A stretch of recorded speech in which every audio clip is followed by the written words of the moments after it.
When I first got to Concord General Contracting, there wasn't really a marketing department. There wasn't a business development department. There was really no culture that was based around marketing and business development. Concord has an awesome reputation, always has had a great reputation, and that's how we've won our work.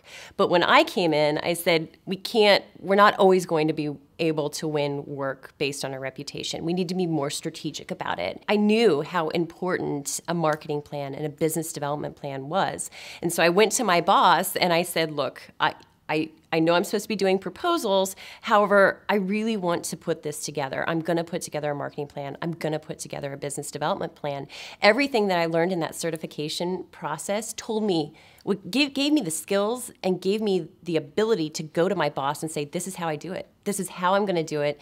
And if I do it this way, this is how it's going to benefit the firm. And he completely put his trust in me and said, do whatever you have to do. And to me, that was huge. I mean, that certification, I never got that experience in college. They don't teach that in college. I got it at SMPS, and I really got it when I was studying for my CPSM. When you read all of those white papers of all the success stories, you get that confidence. You can say, this will work for my firm. I can do this. I think when I was going through my certification process, I really found one of my biggest passions, which is strategic planning.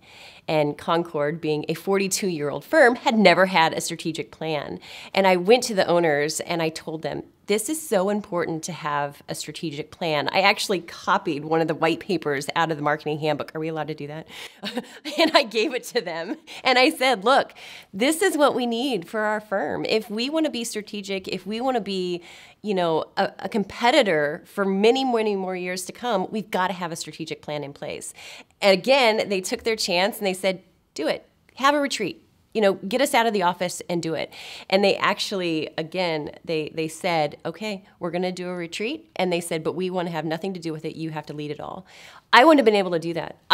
Again, they show you the steps in college. You study a strategic plan of how to put one together, but you don't know how to conduct a strategic planning retreat. And if I wouldn't have had that certification knowledge, and if I wouldn't have had the people to call up and go, how do I do this? How do I conduct a strategic plan? It would have never been successful. But the reality is that we're in year 2 of our strategic plan, and seeing it come to life is just, it's awesome.